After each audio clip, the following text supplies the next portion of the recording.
लातूर महानगरपालिकेच्या labour colony भागातील आपण शाळेमध्ये आहोत. शाळा क्रमांक 26 आहे आणि या शाळेची जर आपण अवस्था पाहिली तर पूर्णपणे दुरावस्था झालेली आपल्याला या शाळेची पाहायला मिळतात. अनेक समस्यांनी म्हणजे ग्रासलेली ही शाळा असल्याचं आपल्याला पाहायला मिळतं आहे. या शाळेमध्ये जर विद्यार्थ्यांची संख्या घेतली लक्षात आपण तर अंगणवाडीपासून 4थी पर्यंतची ही शाळा आहे.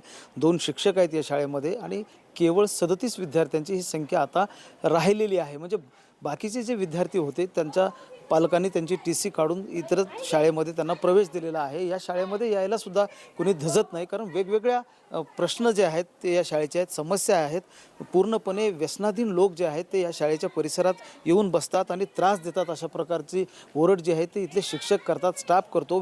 प्रसंगी पोलिसांमध्ये देखील तक्रारी जी आहेत ते देण्यात आलेली आहे. मात्र पोलिसांनी देखील ठोस अशी कारवाई केलेली नसल्यामुळं या शाळेच्या भागामध्ये जे व्यसनी लोक आहेत किंवा जे मोकाट लोक आहेत किंवा जे गुन्हेगार प्रवृत्तीचे लोक आहेत ते रात्रंदिवस येऊन बसलेले असतात. इथेच त्यांचं दारू पिण्याचं काम असेल किंवा इतर काही गोष्टी असतील ते करत असतात आणि त्यामुळं इथल्या शाळेला जो आहे तो त्रास होतो आहे.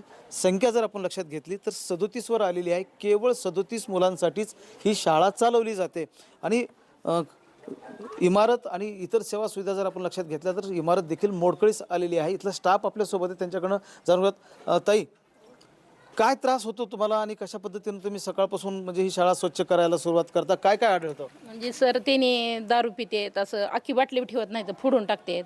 मी दररोज ती काचती असते त्याने दररोज तसंच करतेत.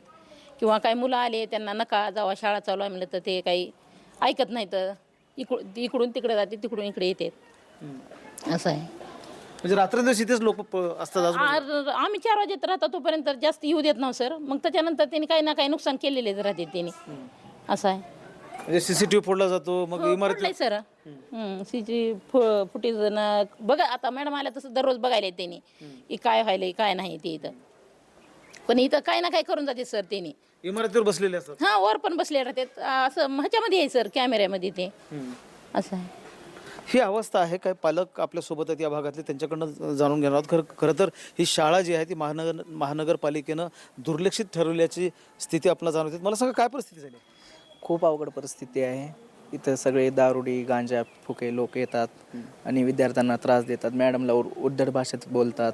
प्रिन्सिपलचं पण ऐकत नाही, त्यांना धमकी देतात, चिखलफेक करतात आणि निघून जातात.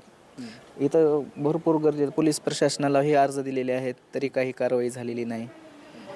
काय मागणी आहे पालक म्हणून तुम्ही या भागामध्ये राहता? काय आमचं विद्यार्थी लहान लहान लेकरं आहेत, मधून सगळं पडायला झालेलं आहे आणि एका लहान लेकराच्या अंगावर जर पडलं तर किती वाईट स्थिती आहे. लहान लेकराच्या अंगावर जर पडलं समजा ही छत तर किती वाईट होणार आहे. लहान लहान लेकरं त्यांना पळता पण येत नाही. काय मागणी आहे प्रशासनाकडे? शाळेची दुरुस्ती हो, शाळेची दुरुस्ती, इमारतीचं काम. हे आता पावसाचं वातावरण आहे, छत वगैरे पडलं तर कोण नुकसान करून देणार? लहान लहान लेकरं आहेत शाळा, ती भरपाई करू. शाळेचं कंपाऊंड पण महत्त्वाचं आहे. कंपाऊंड आणि पूर्ण इमारत महत्त्वाची पाहिजे आणि लहान मुलांची सुरक्षित व्यवस्था पाहिजे आणि जे तुकार वगैरे मुलं बसतात त्यांचं त्यांनी हे करावं, बंदोबस्त केला पाहिजे. या शाळेच्या भोवती जुनी पोलीस वसाहत आहे, जे ग्रीन बेल्ट आहे आणि महानगरपालिकेचं त्याकडे सुद्धा दुर्लक्ष आहे. त्यामुळं पूर्णपणे मोडकळीस आलेली ज्या काही इमारती आहेत त्या ठिकाणी येतात आणि त्यामुळं अशा लोकांचं फावल्या जातं जे गुन्हेगारी प्रवृत्तीचे आहेत किंवा व्यसनाधीन आहेत. आणि हे सगळे लोक जे आहेत ते या शाळेवर आक्रमण करू पाहत आहेत आणि महानगरपालिकेचं पूर्णपणे दुर्लक्ष असल्याचं आपल्याला पाहायला मिळतं आहे. आणि ही जर शाळा वाचवायची असेल तर या शाळेला सुरक्षितताही दिली गेली पाहिजे आणि कंपाऊंड देखील करण्यात यावं आणि या शाळेकडे विशेष लक्ष महानगरपालिकेने द्यावं, अशा प्रकारची मागणी जी आहे ते पालक आणि इथला स्टाफ करतो आहे.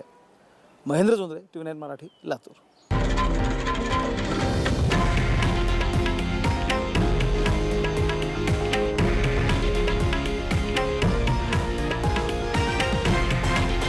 हे आहे देशातील नंबर 1 न्यूज नेटवर्क आणि आपण पाहत आहात TV9 मराठी, एकमेव.